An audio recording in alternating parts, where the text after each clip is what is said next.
Guys, welcome back to YouTube channel. तो आज की वीडियो इम्पॉर्टेंट होने वाली है क्योंकि आज की वीडियो में हम लोग एक नई सीरीज़ चालू कर रहे हैं जिसमें हम लोग मॉडर्न एनाटॉमी पढ़ेंगे बीएमएस फर्स्ट ईयर के लिए। Modern anatomy for BMS first year. ये बाकी सीरीज़ से इस वजह से अलग है क्योंकि बाकी सीरीज़ में क्या होता है कि बुक की चीज़ें लाके एकदम बता दिया। यहाँ पे ऐसा होगा कि साथ साथ हम लोग नोट्स बनाते हुए चलेंगे। कॉपी पेन उठा लीजिए, मेरे साथ जैसे मैं लिख रहा हूँ वैसे ही वैसे लिखते रहिए। और इससे इजी नोट्स नहीं बन पाएंगे और इससे इजीली आपको कहीं पे नहीं मिलेगा। ठीक है, जितने शॉर्ट में हो सकता है उतने शॉर्ट में बताएंगे, येट इससे बाहर चीज़ें नहीं आएंगी। तो अच्छे से आप पढ़ाई करिए। ठीक है, बीएमएस फर्स्ट ईयर के लिए जो भी यूनिट वाइज चीज़ें हैं वो हम लोग इस सीरीज़ में देखेंगे।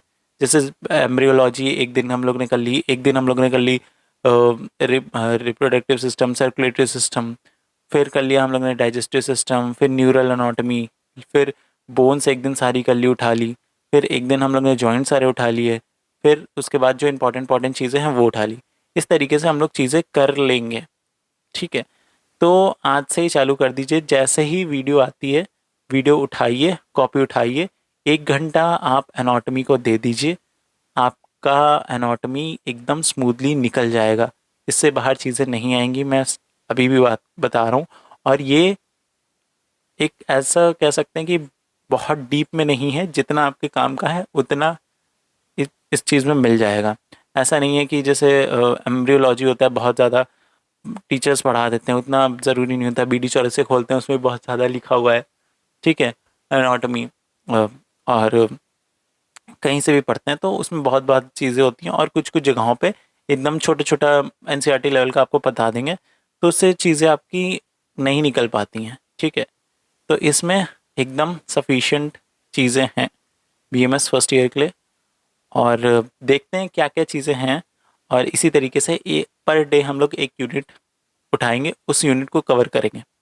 ठीक है, तो पढ़ाई आज से चालू कर दीजिए ताकि आपके नंबर्स अच्छे आएँ, आप पास हो जाए एक अच्छे नंबर से, फ्लाइंग कलर से।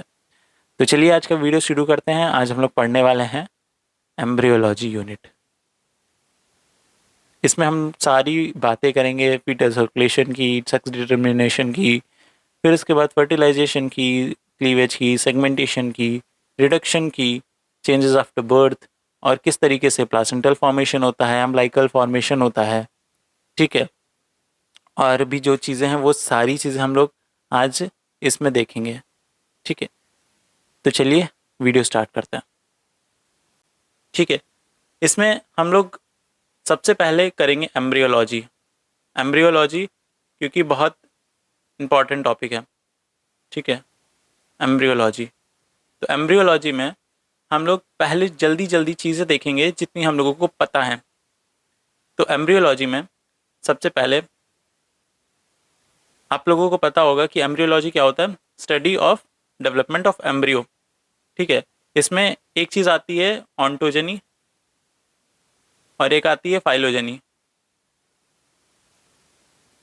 अब इसका मतलब आपको पता है, ऑन्टोजेनी क्या होता है, study of development of individual. Individual की डेवलपमेंट की स्टडी करना होता है ऑन्टोजेनी। फाइलोजेनी क्या होता है, इवोल्यूशनरी हिस्ट्री होती है जो कि उसकी स्टडी करना, वो आता है फाइलोजेनी में। ठीक है, एवोल्यूशनरी एवोल्यूशनरी हिस्ट्री की स्टडी करना एनिमल किंगडम की। ठीक है, तो ये चीज़ें हैं। फिर इसके बाद आगे देखते हैं कि क्या चीज़ें हैं। तो जो वर्टिब्रेट्स की हम लोग बात करते हैं, वर्टिब्रेट्स की बात करते हैं, तो वर्टिब्रेट्स में कैसे होता है, ओवम और स्पर्म मिलता है। ठीक है, ओवम और स्पर्म मिलता है, तब वो फर्टिलाइजेशन करता है जिससे न्यू इंडिविजुअल बनता है। अब इस न्यू इंडिविजुअल में 2 टाइप के सेल्स होते हैं, सोमैटिक सेल्स और क्या होते हैं, जर्माइनल जर्माइनल सेल्स। ठीक है, अब ये जो सोमैटिक सेल्स होते हैं, ये जो भी बॉडी में टिश्यूज़ होते हैं उसको बनाते हैं, ये वेरियस टिश्यूज़ को बना रहे हैं। और ये जो जर्माइनल सेल्स हैं, ये सेक्स ग्लैंड में होते हैं और क्या करते हैं, मतलब स्पीशीज़ को बनाने में काम करते हैं, पार्टिसिपेट करते हैं। तो ये ऐसे कह सकते हैं कि ये सेक्स वाले जो होते हैं वो होते हैं। ठीक है, इतनी चीज़ें, आई होप चीज़ें क्लियर हुई होंगी। आगे बढ़ते हैं, इसमें बहुत सारी चीज़ें हैं। तो सबसे पहले आगे बढ़ते हैं, उसमें देखते हैं कि एम्ब्रियोलॉजी की क्या क्या ब्रांचें होती हैं। आपके एग्जाम्स में आ सकता है, define the branches of embryology. ठीक है, तो ब्रांचेस ऑफ एम्ब्रियोलॉजी, आप एक कॉपी पेन उठाइए और जैसे जैसे मैं लिख रहा हूँ ना वैसे वैसे लिखते रहिए। तो इसमें सबसे पहला आता है डिस्क्रिप्टिव,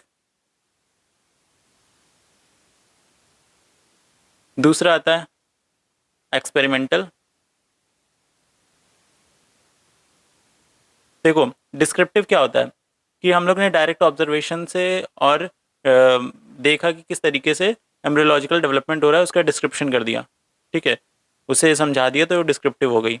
एक्सपेरिमेंटल क्या होता है, ये अंडरस्टैंडिंग करने में मदद करती है। कौन सी अंडरस्टैंडिंग, फंडामेंटल डेवलपमेंटल जो स्टेजेस होते हैं। ठीक है, इसको हम लोग कैजुअल और एनालिटिकल एम्ब्रियोलॉजी भी कहते हैं। ठीक है, तो ये जो चीज़ें बोली हैं इसको थोड़ा सा ध्यान देके सुनिएगा, क्योंकि हर एक सेंटेंस बहुत इंपॉर्टेंट होने वाला है। जो मैं बोल रहा हूँ उसको ध्यान रखिएगा, और अगर आपको लिखना है तो इसी के आगे छोटा सा एरो बना के लिख सकते हैं कि हाँ, डायरेक्ट ऑब्जर्वेशन में, डायरेक्ट ऑब्जर्वेशन करके जो भी एम्ब्रियोलॉजी करते हैं हम लोग, एम्ब्रियो की स्टडी करते हैं, उसको हम लोग डिस्क्रिप्टिव एम्ब्रियोलॉजी के अंदर करते हैं, और एक्सपेरिमेंटल में हम लोग फंडामेंटल डेवलपमेंट स्टेजेस के बारे में बात करते हैं। फिर आती है कॉम्पेरेटिव एम्ब्रियोलॉजी। इसमें क्या होता है, डिफरेंट एनिमल्स का जो क्या होता है, डेवलपमेंट होता है, उससे हम लोग कंपेयर करते हैं। ये फेलोजेनेटिक एस्पेक्ट की तरह काम करता है। ठीक है, फिर चौथा है केमिकल एम्ब्रियोलॉजी। केमिकल एम्ब्रियोलॉजी, इसमें क्या होता है, बायोकेमिकल, बायोफिजिकल, फिजियोलॉजिकल, इन सब टेक्निक्स की मदद से हम लोग एम्ब्रियोलॉजी की स्टडी करते हैं, इसलिए केमिकल एम्ब्रियोलॉजी हो गई। नाम से ही चीज़ें समझ में आ रही हैं। और क्या हो गई, टेरोलॉजी। टेरोलॉजी क्या होता है, जो भी माल फॉर्मेशन होता है ना, टेरोजेंस आपने पढ़ा होगा। ठीक है, जो माल फॉर्मेशंस कराते हैं उनकी स्टडी हम लोग करते हैं। जो टार्टोजेंस होते हैं उनकी स्टडी करते हैं, जिनकी वजह से बर्थ डिफेक्ट्स आते हैं, वो सब इसके अंदर आ जाते हैं। फिर सिक्स्थ है डेवलपमेंटल बायोलॉजी। डेवलपमेंटल बायोलॉजी, ठीक है, डेवलपमेंट बायोलॉजी में क्या होता है, ये सिर्फ एम्ब्रियोनिक डेवलपमेंट जो होता है उसको ही नहीं इंक्लूड करता है। ये जो पोस्ट नेटल प्रोसेसेस होते हैं, ठीक है, जैसे नॉर्मल है या न्यूप्लास्टिक ग्रोथ हो रही है, मेटामॉर्फोसिस हो रही है, अगर रीजनरेशन हो रहा है या टिश्यू रिपेयर, ये सारी जो चीज़ें होती हैं ये सारी डेवलपमेंटल बायोलॉजी के अंडर आती हैं। तो ये ब्रांचेस ऑफ एम्ब्रियोलॉजी हो गई, मैंने समझा दिया और एक शॉर्ट में लिख दिया है। चीज़ें आप अपने आप कॉपी उठाइए, नोट्स बनाइए, क्योंकि इसके बाहर से चीज़ें नहीं आने वाली। तो अच्छे से चीज़ें पढ़ लीजिए, क्योंकि बहुत ज़्यादा मैं बोल नहीं रहा कि पूरी प्लेलिस्ट बना दूं मैं, उसके बाद अच्छे से पढ़ सकते हैं। अब आपने अगर पढ़ा है तो वेल एंड गुड, अगर नहीं पढ़ा तो इस एक वीडियो से आपका मैं गारंटी देता हूँ कि एनाटॉमी में आप पास हो जाएंगे, मॉडर्न एनाटॉमी में, अगर इतनी सारी चीज़ें आप पढ़ रहे हैं। फिर कुछ की पॉइंट्स हैं जो कि याद रखने वाले हैं, तो याद रखिएगा। कुछ हैं जैसे, सबसे पहले ऑर्गेनोजेनेसिस पीरियड क्या होता है। ऑर्गेनोजेनेसिस पीरियड, ऑर्गेनोजेनेसिस पीरियड होता है वीक 1 to 8 का। ठीक है, इसमें मोस्ट ऑफ द ऑर्गेन शुरू होते हैं बनना। ये एमसीक्यूज में आ सकते हैं, इसलिए मैं बता दे रहा हूँ। ये फैक्ट्स जो हैं, फैक्ट्स निकाल के रखे हैं मैंने, ताकि आपको दिक्कत ना आए, डायरेक्ट आप यहीं पे चीज़ें कर लीजिए। फिर आता है foetal period, FOETAL, foetal period. ये कौन सा पीरियड होता है, ये वीक 9 to 37 होता है। 9 to 37। फिर एक और टर्म आता है long foetal period. Long foetal period ये होता है 4 multiplied by embryonic period. Embryonic period. फिर उसके बाद आता है इम्प्लांटेशन। इम्प्लांटेशन कितने उसमें होता है? तो इम्प्लांटेशन होता है बिटवीन इम्प्लांटेशन ये होता है between 5 to 8 days after fertilization. Days after fertilization, ठीक है। और ये कब तक कंप्लीट होता है? 9 to 10 days में कंप्लीट होता है। 9 to 10 days। फिर इसके बाद आते हैं, और आपने नीट में भी कुछ कुछ चीज़ें पढ़ी होंगी, उसको एक बार हम लोग फिर से रिवाइज कर लेते हैं ताकि ये ना हो कि छूट गई कुछ चीज़ें। तो आपने पढ़ा होगा जो प्लासेंटा होता है,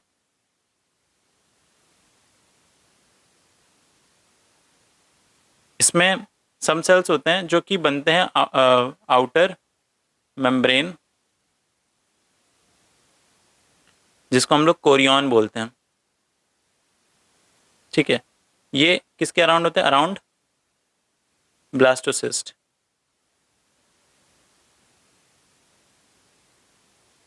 और अदर सेल्स होते हैं, अदर सेल्स जो कि इनर लेयर होते हैं मेम्ब्रेन का, जिसको हम लोग कहते हैं एमनियन। ये क्या बनाते हैं? Amniotic sac.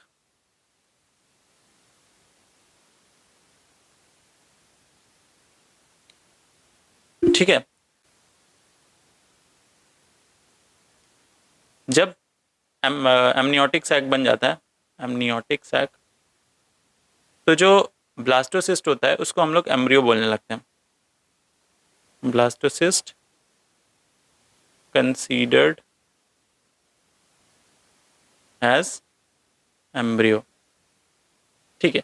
ये कुछ पॉइंट्स हैं, इंपॉर्टेंट पॉइंट्स हैं, इसलिए चीज़ें बताए दे रहे हैं।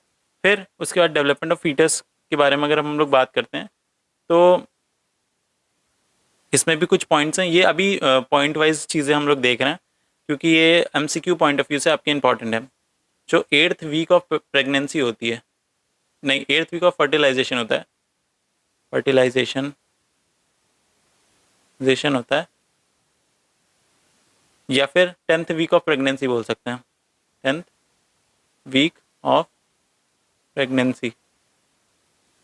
तो इस टाइम पे एम्ब्रियो जो होता है ये फीटस बन जाता है। फीटस हम लोग बोलते हैं कि एम्ब्रियो फीटस बन गया है। 12 वीक ऑफ प्रेगनेंसी में, 12 वीक ऑफ प्रेगनेंसी, इसमें क्या होता है? फीटल फिल हो जाता है पूरे इंटायर यूट्रस में। Foetus fills in entire uterus. फिर 14 वीक में प्रेग्नेंट वुमेन फील कर सकती है कि फीटस मूव कर रहा है। 24 वीक्स में जो फीटल के चांसेस होते हैं सरवाइव करने के, वो चांसेस बहुत बढ़ जाते हैं यूट्रस के बाहर भी। 24 वीक, बाय अबाउट 24 वीक जो फीटस होता है वो सरवाइव कर सकता है आउटसाइड यूट्रस। तो इतनी चीज़ें हो गई।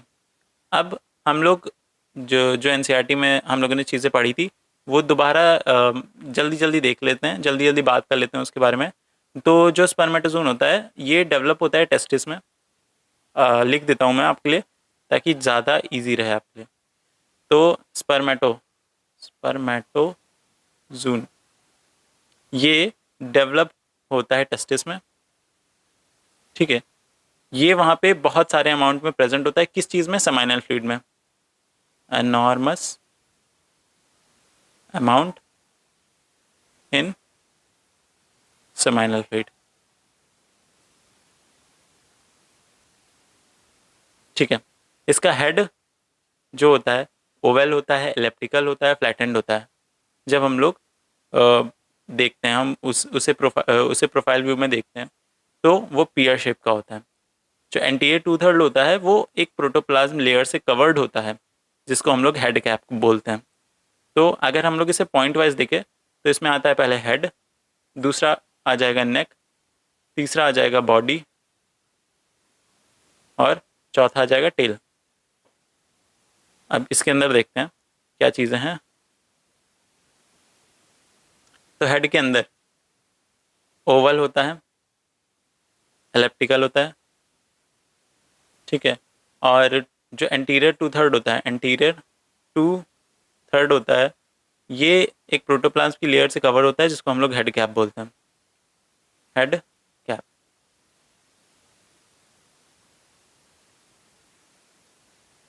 Protoplasm layer. फिर नेक की अगर हम लोग बात करते हैं, तो नेक जो होता है वो लेस कॉन्स्ट्रिक्टेड होता है। फिर जो एंटीरियर सेंट्रियोल होता है वो जंक्शन में प्रेजेंट होता है हेड और नेक के। एंटीरियर सेंट्रियोल हेड और नेक के, हेड और नेक के जंक्शन पे होता है, ठीक है। जो बॉडी होती है उसमें जो एक्सियल फिलामेंट होता है, ठीक है, उसको एनसर्किल करता हुआ एक स्पाइरल थ्रेड होता है, ठीक है, जो कि क्या बनाता है, एनवेलप बनाता है, जिसके अंदर माइटोकॉन्ड्रियल ग्रेन्यूल्स होते हैं। इसीलिए हम लोग उसे माइटोकॉन्ड्रियल शीथ बोलते हैं, माइटोकॉन्ड्रियल शीथ।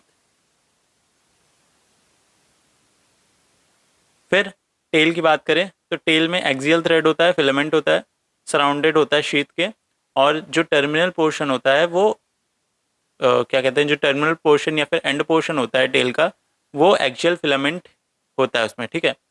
तो इसमें एक्सियल थ्रेड होता है, ठीक है, एक्सियल फिलामेंट फिलामेंट हो रहा है होता है, और ये कहाँ होता है, टर्मिनल एंड में। तब अगर कोई स्पर्मेटोजून या फिर स्पर्म के बारे में पूछे तो इतनी चीज़ें लिख लीजिए और एक डायग्राम बना दीजिए, आपका पूरा पूरा नंबर मिल जाएगा, ठीक है। ये आता है।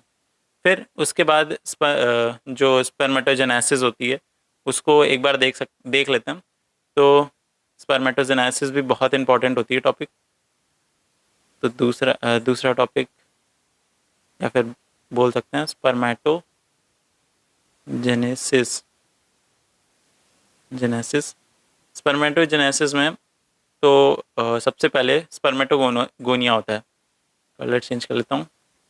सबसे पहले स्पर्मेटोगोनिया, ठीक है। फिर उसके बाद बनता है प्राइमरी, ये आप उसमें पढ़ चुके होंगे नीट में, तो बताने की ज़रूरत नहीं थी वैसे, बट एक बार बता दे रहे हैं क्योंकि इंपॉर्टेंट है। फिर उसके बाद बनता है सेकेंडरी, स्पर्मेटोसाइट। फिर उसके बाद बनता है स्पर्मेटिड। और आई नो इससे ज़्यादा आपको चीज़ें पता होंगी अगर नीट में अच्छे से पढ़ाई करिए। अगर नहीं पढ़ाई करी कोई बात नहीं, ये चीज़ें ध्यान में रखिए बस। इसमें 46 क्रोमोसोम होते हैं, इसमें 46 होते हैं। सेकेंडरी स्पर्मेटोसाइट्स में यहाँ पे आधे हो जाते हैं, 23 हो जाते हैं, और फिर आगे भी 23 रहते हैं, क्योंकि यहाँ पे माइटोटिक डिवीजन होता है, यहाँ पे मियोटिक डिवीजन होता है, यहाँ पे माइटोटिक होता है, ठीक है। तो ये था स्पर्मेटोजेनेसिस। अब oogenesis की बात करते हैं। तो oogenesis में एक बार लिख लेते हैं। तो oogenesis आपको सबको पता है कि ये फीटल जब होता है तब से बनने लगता है ओवम, और एक स्पेसिफिक अमाउंट ऑफ ओवम ही होता है जो कि प्रेजेंट होता है। और मेल्स में जो स्पर्म्स होते हैं, जो स्पर्मेटिड होते हैं, वो हमेशा बनते रहते हैं, स्पर्मेटोजून्स जिस बोलते हैं वो बनते रहते हैं। लेकिन जो फीमेल होती हैं उसमें स्पेसिफिक अमाउंट ही रहता है जो कि धीरे धीरे कम होता रहता है, और 50 की एज में, मेनोपॉज की एज में चीज़ें ख़त्म हो जाती हैं। तो इसमें सबसे पहले अगर हम लोग बात करें oogenesis में, तो सबसे पहले आ गया ऑन्कोगोनियम, फिर इसमें माइटोसिस होती है। तो ये क्या बनाता है, प्राइमरी oocyte, प्राइमरी oocyte, फिर ये बनाता है सेकेंडरी oocyte। इसके अंदर भी डिटेल में है, बट डिटेल में नहीं बता रहा हूँ मैं, चीज़ें बता रहा हूँ मैं ऊपर ऊपर से, क्योंकि अगर आपने नहीं पढ़ा तो इतना कर लेंगे आपका काम चल जाएगा, और अगर आपने पढ़ा है तो आपको आता होगा, क्योंकि ये एनसीईआरटी वाला टॉपिक है और एनसीईआरटी पढ़े हुए बहुत टाइम नहीं हुआ है। ठीक है, फिर इसमें फर्टिलाइजेशन हो जाता है, फिर उसके बाद साइगोट बन जाता है। तो इतना इतना ही अगर हम लोग ऊपर से देखें तो चीज़ें हैं। ठीक है, ये सेकंड हो गया और ये थर्ड हो गया। अब इसके अंदर भी टाइप्स होते हैं, यहाँ पे पोलर बॉडी बनती है और फिर आगे भी बनती है, तो इस तरीके से चीज़ें हैं। तो ये oogenesis हो गया, बहुत ऊपर ऊपर से बताया है, क्योंकि ये चीज़ें इतनी नहीं आती हैं। मेन चीज़ आती है आपकी foetal circulation, placental formation, reduction. ठीक है, डेवलपमेंट जो होता है वो बर्थ के बाद क्या क्या चीज़ें होती हैं, क्या क्या बन जाता है। ठीक है, तो वो चीज़ें आती हैं। अभी मैं बस एक ओवरव्यू होता नहीं है कि इंट्रोडक्शन होता है चैप्टर का, चीज़ें बताना होता है, टर्मिनोलॉजीज बतानी होती हैं।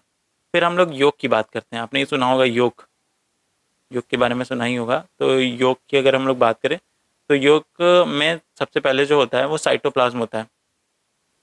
Cytoplasm with spongioplasm and hyaloplasm, with spongioplasm and यालोप्लाज्म।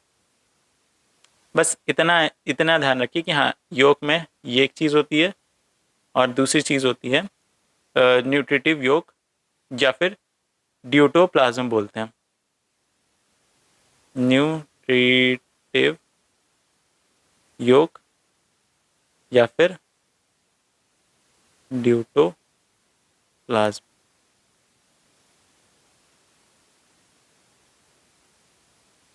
फिर इतना आपको योग के बारे में चीज़ें पता चल गई कि हाँ, योग इन दो चीज़ों से मिलके बनता है।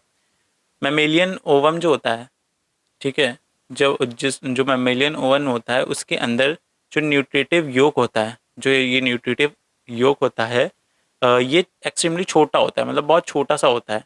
और इसकी काम क्या होता है, ये नरिशिंग प्रोवाइड करता है एम्ब्रियो को, जो जब शुरुआती स्टेज ऑफ डेवलपमेंट होता है। अब साइटोप्लाज्म की बात करें तो इसमें क्या कह सकते हैं, नॉर्मल साइटोप्लाज्म आपको पता ही होगा, सेल होता है, सेल के अंदर जो साइटोप्लाज्म होता है जिसके अंदर सारे सेल ऑर्गेनिज होते हैं, वो उसके बारे में यहाँ पे बात करेंगे। स्पॉन्जियोप्लाज्म या हाइलोप्लाज्म बोल रहे हैं। एक सेंट्रोसोम और एक सेंट्रियोल होता है, वो प्रेजेंट होता है और कहाँ लाई करता है, न्यूक्लियस के जस्ट बगल में। ठीक है, तो इतनी चीज़ें याद रख लीजिए। फिर एक जर्माइनल वेसिकल की बात करते हैं, तो एक जर्माइनल वेसिकल भी आता है टर्म। ये टर्मिनोलॉजीज हैं, जर्माइनल वेसिकल। वेसिकल क्या होता है, वेसिकल आपको पता ही है, कोई बॉडी, कोई बैग, कोई सैक लाइक स्ट्रक्चर। तो ये लार्ज, ठीक है, स्पेरिकल बॉडी होता है, और इसमें जो न्यूक्लियस होता है वो न्यूक्लियर मेम्ब्रेन के अंदर होता है और कंटेन करता है क्या, वेल डिफाइंड न्यूक्लियस और एक जर्माइनल स्पॉट। इतनी चीज़ें हैं इसके अंदर, लिखे दे रहा हूँ मैं। इसमें न्यूक्लियस होता है, उसमें होता है न्यूक्लियर मेम्ब्रेन, और क्या बात कर रहा था हम लोगों ने, न्यूक्लियोलस होता है, न्यूक्लियोलस या फिर जर्माइनल स्पॉट। ठीक है, अब ओवम की कवरिंग की बात करते हैं कि ओवम की कवरिंग कैसी होती है। तो जो ओवम की कवरिंग होती है वो होती है जोना स्ट्रैटा या फिर जोना पेलिसिडा की होती है, जोना पेल्यूसिडा। ठीक है, ये है ओवम की कवरिंग। इसी तरीके से लिख लीजिए, इसी तरीके से लिखिए, जैसे चार्ट बना के लिख रहा हूँ मैं, फ्लो चार्ट्स बना रहा हूँ, इसी तरीके से लिखिए, इसी तरीके से आगे आप एग्ज़ाम्स में लिखिए, और ऐसे ही आपकी जो नोट्स हैं उसमें लिखिए तो जल्दी याद होगा। ठीक है, ये ओवम की कवरिंग होती है और ये फर्टिलाइजेशन के कुछ टाइम तक रहती है और क्या करती है, प्रोटेक्शन का काम करती है लेयर स्टेज ऑफ सेगमेंटेशन में। फिर एक कोरोना रेडिएटा होती है, ये भी आपने पढ़ा होगा, कोरोना रेडिएटा। ठीक है, कोरोना रेडिएटा ये क्या होती है, 2 से 3 लेयर की होती है, 2 से 3 लेयर्स। ये कहाँ से चिपकी होती है, आउटर सरफेस और जोना स्ट्राटा से चिपकी होती है, जोना स्ट्राटा से एडहेयर होती है। तो ये चीज़ें हो गई कोरोना रेडिएटा के बारे में। कुछ चीज़ें और बता देते हैं, जैसे ओवम जब फ्री होता है फॉलिकल से तो जो सेल होते हैं वो एक तरीके से रेडियली अरेंज होते हैं। रेडियली अरेंज मतलब साइड साइड में अरेंज होते हैं, इस तरीके से साइड साइड में रेडियली अरेंज होते हैं। और किसके अलोंग अरेंज होते हैं, जोना किसके, जोना स्ट्राटा, जोना पेलिसिडा के। तो क्योंकि ये अडेयर कर रहा था जोना स्ट्राटा से और ये रेडियली अरेंज था, तो जो इनर मोस्ट लेयर होती है वो कॉलमनर शेप की होती है और जो सेल्स होते हैं कोरोना रेडिएटा के वो मतलब आगे जाके डिसअपियर हो जाते हैं। ठीक है, फिर इम्पोर्टेंस की बात करें, इम्पोर्टेंस ऑफ एम्ब्रियोलॉजी ये भी आता है, बट ये बहुत ज़्यादा इम्पोर्टेंट नहीं है। Importance of embryology he important नहीं है, एम्ब्रियोलॉजी। तो इसमें पहला आ जाएगा नॉर्मल डेवलपमेंट, समझने के लिए कि नॉर्मल डेवलपमेंट कैसे होता है एक एम्ब्रियो का। दूसरा कि नॉर्मल एडल्ट एनाटॉमी कैसे होती है, नॉर्मल एडल्ट एनाटॉमी। ठीक है, एनाटॉमी। फिर ये डेवलपमेंटल एबनॉर्मेलिटीज़ पता करने के लिए, डेवलपमेंटल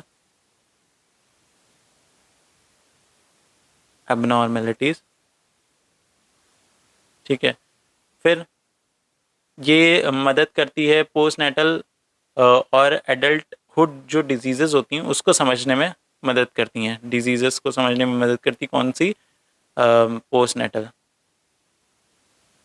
और एडल्टहुड। ठीक है, देख लीजिए आपके लिए साथ साथ नोट्स बनवा रहे हैं, साथ साथ चीज़ें बता रहे हैं, इतने में से ही चीज़ें आनी हैं।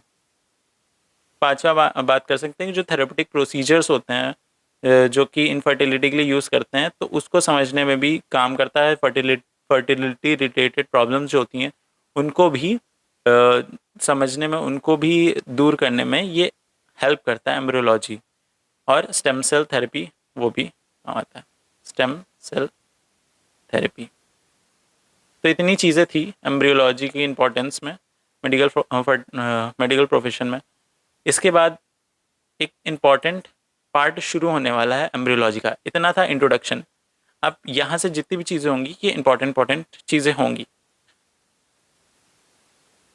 तो सबसे पहले अगर हम लोग बात करें फर्टिलाइजेशन की, फर्टिलाइजेशन, तो फर्टिलाइजेशन कैसे हो रहा है, एक स्पर्मेटोजून और ओवम, मैच्योर ओवम मिल रहे हैं जिससे फर्टिलाइजेशन हो रही है।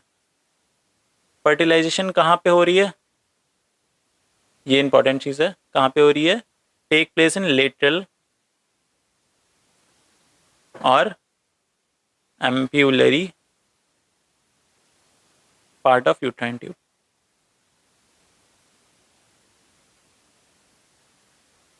ठीक है, अब जर्नी की बात करें तो जर्नी कैसे होती है, एम्पुला होती है, फिर यूट्रस की कैविटी में जाता है 7 से 8 दिन। तो जर्नी की बात करें, एम्प्यूला फिर यूटरस, 7 to 8 डेज लगते हैं यहाँ तक पहुँचने में, फर्टिलाइजेशन होने में। फिर जो जब जर्नी हो रही होती है तो इस टाइम पे जो ओवम होता है वो, उसमें जो कोरोना रेडिएटा होती है वो ख़त्म हो जाती है और जो जोना स्ट्राटा होती है वो भी ख़त्म हो जाती है और सेगमेंटेशन करता है। ठीक है, जो जोना स्ट्राटा होता है वो सेगमेंटेशन करता है, कोरोना रेडिएटा, ये सारी चीज़ें ख़त्म हो जाती हैं और अगर नॉर्मल कंडीशंस हैं तो जो स्पर्मेटोजोन होता है वो इंटर कर जाता है योग में और फर्टिलाइजेशन के प्रोसेस में भाग लेता है।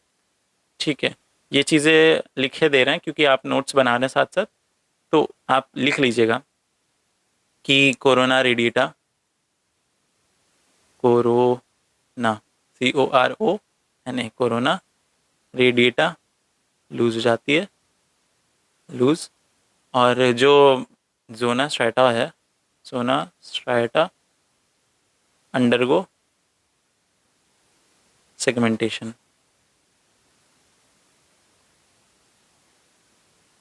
ठीक है, तो फिर हम लोग ने देखा था कि जो नॉर्मल कंडीशंस थी, नॉर्मल कंडीशंस में क्या कर रहा था ये, जो स्पर्मेटोजोन था, स्पर्मेटोजोन था, ये योग सैक में इंटर कर रहा था, इंटर योग सैक, और फर्टिलाइजेशन करवा रहा था।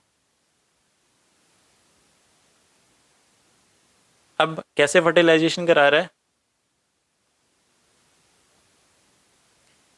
अंदर गया, जो न्यूक्लियस है उससे मिला, अभी XY XX इस चीज़ के बारे में बात करेंगे। तो इस तरीके से होता है। तो जब स्पर्मेटोजोन जो होता है वो योग सैक के अंदर एंटर कर जाता है, जो उसका पेरिफेरल पेरिफेरल पोर्शन होता है वो ट्रांसफॉर्म हो जाता है एक मेम्ब्रेन में, मेम्ब्रेन बनाता है। उस मेम्ब्रेन को हम लोग बोलते हैं, क्या बोलते हैं, आप लोगों ने सुना होगा, उस मेम्ब्रेन को बोलते हैं विटिलाइन मेम्ब्रेन। तो यहाँ से क्वेश्चन निकलता है आपका, व्हाट इज विटिलाइन मेम्ब्रेन। तो यहाँ पे ये चीज़ें बतानी होंगी कि नॉर्मल कंडीशन में जब स्पर्मेटोजोन योग सैक में एंटर करता है और फर्टिलाइजेशन करता है, तो वहाँ पे जो पेरिफेरल पोर्शन होता है वो एक मेम्ब्रेन बनाता है जिसको हम लोग कहते हैं विटिलाइन मेम्ब्रेन। ये क्या करता है, ये प्रिवेंट करता है, प्रिवेंट एंट्री ऑफ एडिशनल स्पर्मेटोजोन, स्पर्मेटोजो, ठीक है, स्पर्मेटोजोआ। फिर इतनी चीज़ें हम लोगों ने देख ली। फिर ये योग सैक में जाता है, पियर्स करता है, स्पर्मेटोजोन जो होता है उसकी टेल खत्म हो जाती है। अब देखते हैं आगे, इतना गया। इसके बाद जो स्पर्मेटोजोन था, टेल लूज कर दिया, मेल प्रो न्यूक्लियस है वो डीप चला गया अंदर। फिर उसके बाद मेल प्रो न्यूक्लियस डीप में चला गया। डीप में जाने के बाद जो ग्रेन्यूल्स होते हैं वो साइटोप्लाज्म के, वो कोइंसिडेंटली रेडियली अरेंज हो जाते हैं। मेल और फीमेल प्रोन्यूक्लियाई जो होता है, मेल और फीमेल प्रोन्यूक्लियाई जो होता है, प्रो न्यूक्लियस होता है, ये क्या करता है, माइग्रेट करता है, माइग्रेट टूवर्ड ईच अदर, यहीं पे लिखते हैं हम, माइग्रेट टूवर्ड ईच अदर। फिर इससे क्या होता है, मीटिंग होती है, मीटिंग नियर सेंटर ऑफ योग, सेंटर ऑफ योग। फिर ये फ्यूज़ करते हैं और न्यू न्यूक्लियस बनाते हैं, fuse and form new nucleus. फिर क्रोमोसोम रिस्टोर्ड हो जाते हैं इस तरीके से, क्रोमोसोम रिस्टोर्ड। आई होप चीज़ें समझ में आ रही होंगी, अगर नीट में थोड़ी भी बहुत पढ़ाई करी होगी ना तो इसमें चीज़ें समझ में आ रही होंगी। तो इस तरीके से फर्टिलाइजेशन होता है। क्रोमोसोम की जो नंबर कम होते हैं ड्यूरिंग द फॉर्मेशन, तो वो यहाँ पे आके रिस्टोर हो जाते हैं, क्रोमोसोम नंबर उतने ही हो जाते हैं, 46 हो जाते हैं। सेगमेंटेशन एक आता है टर्म। ये चीज़ें हो गई फर्टिलाइजेशन की, और किस तरीके से चीज़ें होती हैं। तो फर्टिलाइजेशन ऑफ हम लोगों ने देख लिया, ये इंपॉर्टेंट टॉपिक था। फर्टिलाइजेशन के बाद आता है सेगमेंटेशन। सेगमेंटेशन की अगर हम लोग बात करें तो ये फर्टिलाइजेशन के तुरंत बाद में चालू हो जाता है, जस्ट आफ्टर फर्टिलाइजेशन फर्टिलाइजेशन, ठीक है, फर्टिलाइजेशन के तुरंत बाद स्टार्ट होता है। ये माइटोटिक होता है। सेगमेंटेशन की बात क्या कर रहे हैं हम लोग, तो सेगमेंटेशन क्या होता है, सेगमेंटेशन क्या मतलब जो सेल्स हैं वो डिवाइड हो रहे हैं, ठीक है, उसी को हम लोग सेगमेंटेशन बोल रहे हैं।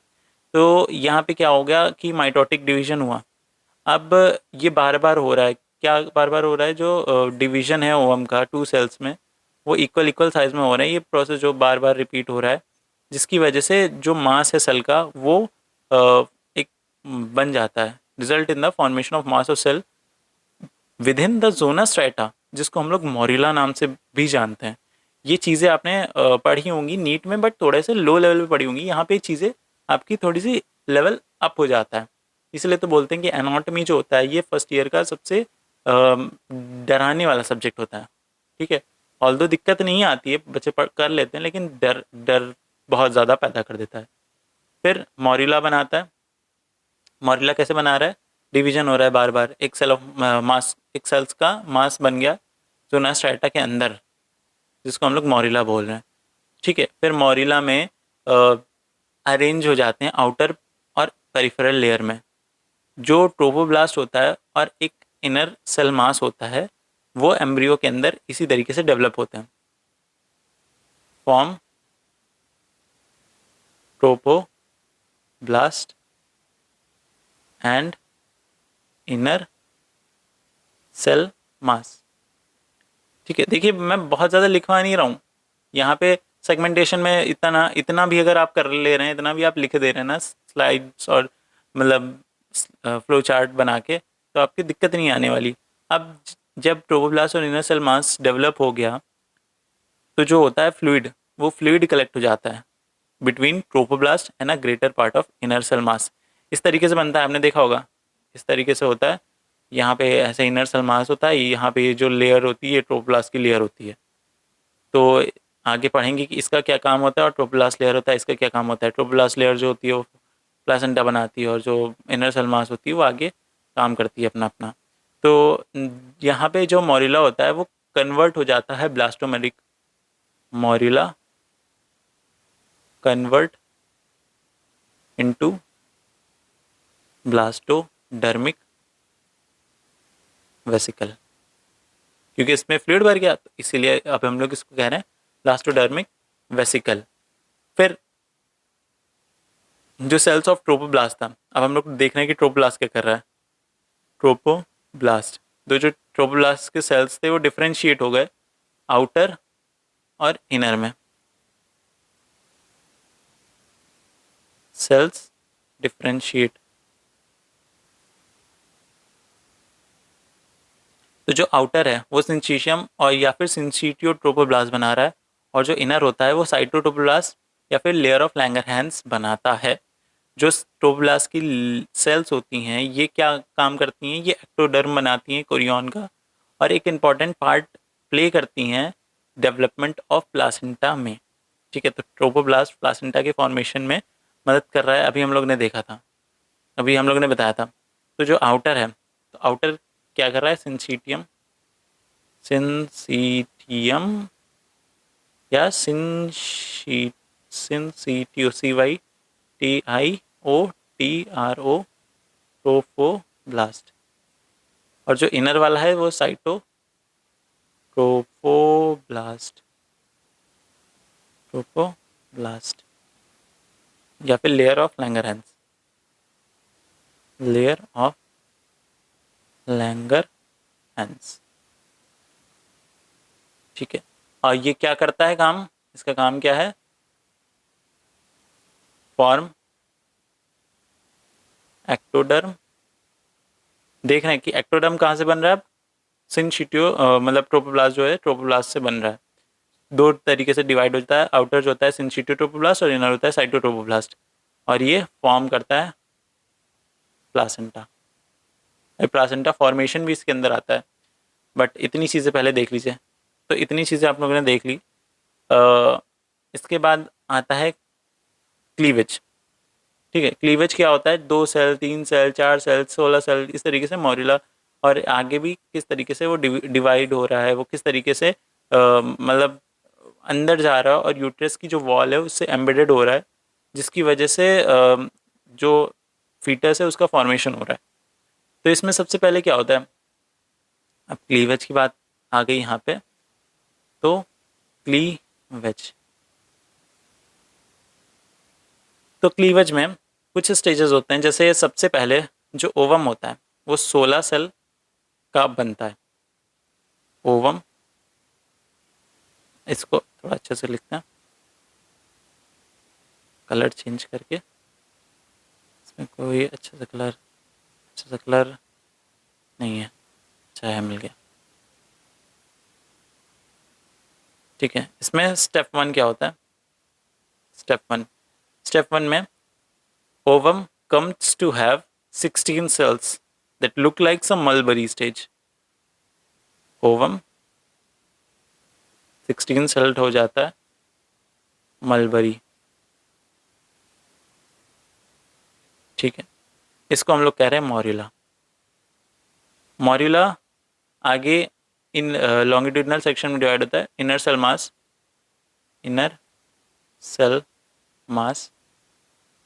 ठीक है, इनर सेल मास बनता है जो कि कंप्लीटली सराउंडेड होता है लेयर ऑफ सेल से, और इनर सेल मास, और एक होता है trophoblast, inner cell mass and trophoblast. तो जब जो ट्रोपोब्लास्ट होता है वो जब इनर सेल मास बनाता है एम्ब्रियो प्रॉपर। ठीक है, तो अब इसको हम लोग, इस जो पूरे चीज़ है उसको हम लोग कह देते हैं एम्ब्रियोब्लास्ट। इनर सेल मास है, उसने क्या बनाया, एम्ब्रियो प्रॉपर बनाया। ट्रोपोब्लास्ट क्या बना रहा है, प्लासेंटा बना रहा है। तो इस पूरी चीज़ को हम लोग कह रहे हैं एम्ब्रियोब्लास्ट। फिर इसमें कुछ फ्लूइड प्रेजेंट होता है यूट्राइन कैविटी और ट्रोपोब्लास्ट में। तो जो मॉर्यूला होता है वो अपना शेप एक्वायर करता है और उससे हम लोग बोलते हैं ब्लास्टोसिस्ट। फिर ब्लास्टोसिस्ट, फिर जो कैविटी होती है ब्लास्टोसिस्ट की, इस तरीके से अभी हम लोगों ने देखा था, जो ये ब्लास्टोसिस्ट इस तरीके से बनता है। तो जो ब्लास्टोसिस्ट होता है, ब्लास्टोसिस्ट में जो कैविटी होती है उसको हम लोग कहते हैं ब्लास्टोसील। Cavity blastocoel. ठीक है, तो इतनी चीज़ें आपको ध्यान रखनी है, ये क्लीवेज में आ गया। फिर एक इम्पॉर्टेंट चीज़ और आती है जिसको हम लोग कहते हैं एक्टोडर्म, एंडोडर्म और मीजोडर्म। ठीक है, और उससे पहले एक इम्पॉर्टेंट चीज़ थी जिसको हम लोग बोल रहे हैं प्रिमिटिव स्ट्रीक। तो प्रिमिटिव स्ट्रीक के बारे में अगर लिखने को आ जाता है तो आप बस इतना याद रखिए कि जो एम्ब्रियोनिक डिस्क होता है वो ओवल होता है और पीयर शेप का होता है। तो जो उसका वाइडर एंड होता है, जो फॉरवर्ड होता है, उसके पोस्टीरियर साइड में जो नैरो एंड होता है वो क्या बनाता है, प्रिमिटिव स्ट्रीक बनाता है, जिसको हम लोग ऑब्लिक स्ट्रीक बोल रहे हैं।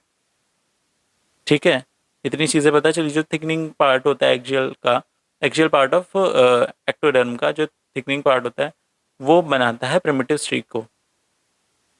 ठीक है, और प्रिमिटिव स्ट्रीक आगे एंटोडर्म को बनाती है, एक्टोडर्म, एंडोडर्म और मेसोडर्म, तो ये बनाती है। फिर जो साइड वाला पार्ट होता है प्रिमिटिव स्ट्रीक का, वो थ्री लेयर ऑफ सेल बनाती है, जिसको हम लोग कहते हैं, मतलब थर्ड लेयर बनाती है, जिसको हम लोग मेसोडर्म बोलते हैं। ये एक्सटेंड करती है लेटरल साइड में, जिसको हम लोग एक्टोडर्म और मेसोडर्म बोल रहे हैं। ठीक है, इतनी चीज़ें आपको सुननी है, अभी मैं बता रहा हूँ किस तरीके से आपको लिखनी है। इसमें जो फॉरवर्ड वाला होगा, फॉरवर्ड वो वाइडर होगा, बस इतनी चीज़ें ध्यान रखिए जो मैं बोल रहा हूँ। फॉरवर्ड वाइडर होगा, और जो पोस्टीरियर होगा वो होगा नैरो। ठीक है, तो ये प्रिमिटिव स्ट्रीक बना रहा है। फिर जो थिकनिंग होती है एक्सियल पार्ट ऑफ एक्टोडर्म की, ठीक है, जो थिकनिंग होती है एक्सियल पार्ट ऑफ एक्टोडर्म की, वो भी प्रिमिटिव स्ट्रीक बनाती है। Cell goes downward and blend with those of subjacent and जो अभी हम लोग ने बनाया था एक्टोडर्म। फिर इतनी चीज़ें हम लोगों को समझ में आ गई। प्रिमिटिव स्ट्रीक में इतनी चीज़ें बस लिख देना, बहुत ज़्यादा नहीं आता प्रिमिटिव स्ट्रीक में। सबसे ज़्यादा इंपॉर्टेंट है फीटल सर्कुलेशन, तो फीटल सर्कुलेशन में आप चीज़ें ध्यान से सुनिएगा। तो अब यहाँ पे एक्टोडर्म, एक्टोडर्म, एंडोडर्म और मीजोडर्म, मीजोडर्म, इसकी बात करते हैं। तो जो एक्टोडर्म होता है ये कॉलमनर सेल्स होते हैं इसमें। जो एंडोडर्म होता है इसमें फ्लैटेंड सेल्स होते हैं और फिर उसके बाद कॉलमनर सेल बन जाते हैं। जो मीजोडर्म होता है इसमें ब्रांच सेल होते हैं और इंटरसेलुलर फ्लूइड्स इसमें प्रेजेंट होता है अच्छा खासा। जो एक्टोडर्म होता है, ठीक है, ये बहुत चीज़ें बनाता है, बट डिराइव कहाँ से करता है, कहाँ से, एनामल से, एंड एपिथेलियम कॉर्निया से, कंजक्टाइवा, लैक्राइमल ग्लैंड, न्यूरोएपिथेलियम, तो इस तरीके से ये डिराइव करता है ये सारी चीज़ें। बट मेन चीज़ अपना क्या है यहाँ पे, देखना कि कौन कौन से ऑर्गन और कौन कौन से सिस्टम्स बनते हैं जर्मानियन एपिथेलियम से। ये जो तीन है एक्टोडर्म से, तो एक्टोडर्म में सबसे पहले लिख लीजिए एपिडर्मिस, एपिडर्मिस। दूसरा आ गया आपका nervous system, nervous system, nervous system. फिर pigmented cell, cranial cartilage, adrenal medulla. इतना जो मैं बोल रहा हूँ ना इतना ही याद रखिएगा। Sensory organ, sensory organ, brain, ठीक है, रेक्टम,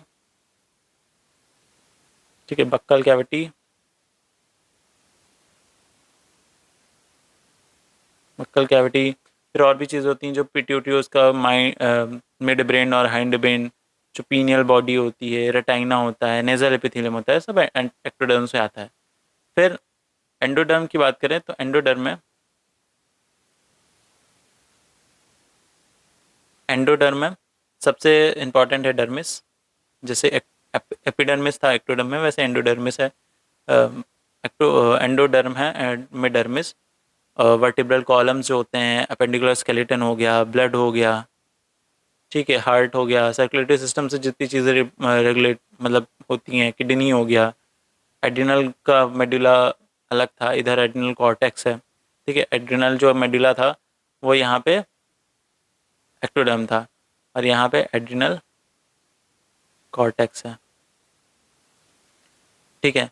फिर उसके बाद गोनैड्स हो गए, एक्सक्रीटरी सिस्टम हो गया, एक्सक्रीटरी सिस्टम, और फिर लिम्फेटिक सिस्टम हो गया, स्प्लीन हो गया, रिप्रोडक्टिव सिस्टम हो गया, रिप्रोडक्टिव सिस्टम हो गया। फिर मीजोडर्म की बात करें तो इसमें इंटरनल एपिथेलियम हो गया, थर्ड लेयर ऑफ वजाइना हो गया, third layer of vagina,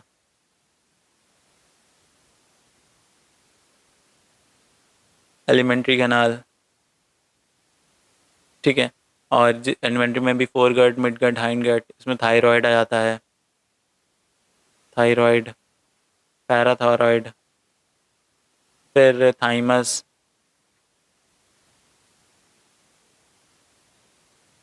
thymus, और जो पिट्यूटरी का एंटीरियर लोब होता है वो आता है। तो ये चीज़ें इतनी हो गई एक्टोडर्म, मीजोडर्म, एंडोडर्म से रिलेटेड। फिर अब हम लोग बात कर रहे हैं सेक्स डिटर्मिनेशन की। ये आपने एनसीईआरटी में पढ़ रखा होगा, इसलिए बहुत ज़्यादा लिखवा नहीं रहा मैं, एक बार सुन लीजिए। जो जो ह्यूमंस होते हैं उसमें बायोलॉजिकली जो सेक्स होता है वो एक डिफरेंट सेट्स ऑफ क्रोमोसोम होते हैं उनसे डिटरमाइन होता है। जैसे मेल्स जो होते हैं उसमें एक्स वाई होता है और फीमेल जो होते हैं उसमें एक्स एक्स होता है। जो एक्स एक्स फीमेल होता है उसमें एक एक्टिव एक्स होता है और एक एक्टिव, मतलब एक एक्टिव एक्स होता है और एक बार बॉडी होती है, ठीक है। और एक्स वाई जो मेल होता है उसमें एक एक्टिव एक्स होता है और नहीं होता, सिर्फ एक एक्टिव एक्स है और वाई क्रोमोसोम है। एक आता है एक्स एक्स वाई जिसको हम लोग क्लाइनफेल्टर्स सिंड्रोम बोलते हैं। इसमें एक एक्टिव एक्स होता है, एक बार बॉडी होती है और एक वाई होता है। और एक एक्स एक्स एक्स जिसको हम लोग जो मतलब कह सकते हैं सुपर फीमेल होती है, उसमें एक एक्टिव एक्स होता है और दो बार बॉडीज होती हैं। तो इस तरीके से चीज़ें, जो सेक्स डिटर्मिनेशन होता है वो यहाँ से सेक्स डिटरमाइन होता है फर्टिलाइजेशन के दौरान। अब आगे और बात करें तो जो सेक्स डिटर्मिनेशन होता है वो कंट्रोल कहाँ से होता है, गोनाडल स्टेरॉयड हार्मोन्स। ठीक है, ये जो हार्मोन्स होते हैं ये क्या फंक्शन परफॉर्म करते हैं, ये ऑर्गेनाइजिंग फंक्शन परफॉर्म करते हैं।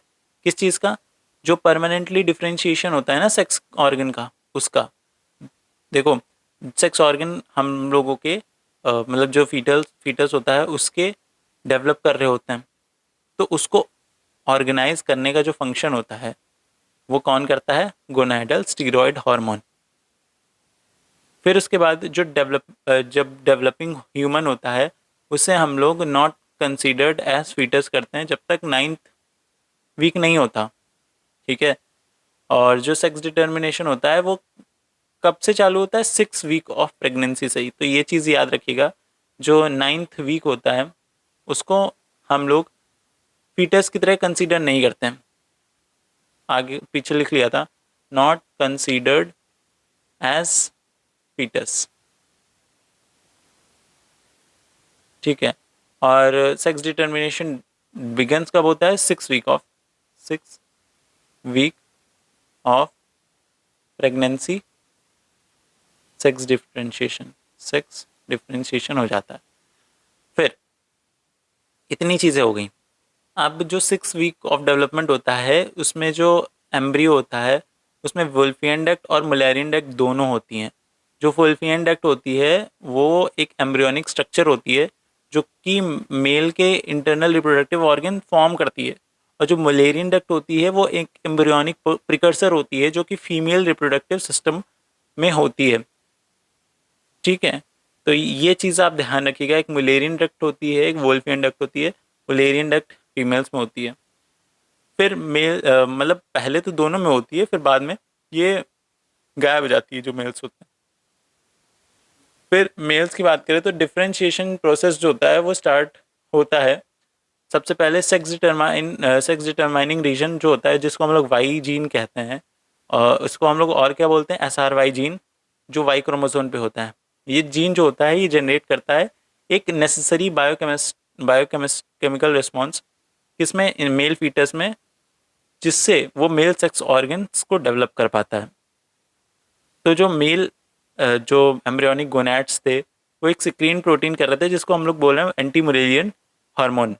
ये मुलेरियन डक्ट जो अभी हम लोग ने देखी थी, जो मुलेरियन डक्ट होती है दोनों में होता है, तो मुलेरियन डक्ट को ये डीजनरेट करती है और वुल्फियन डक्ट होती है उसको डेवलप करती है, जो आगे चल के वास डिफरेंस और समाइनल वेसाइकल बनाते हैं।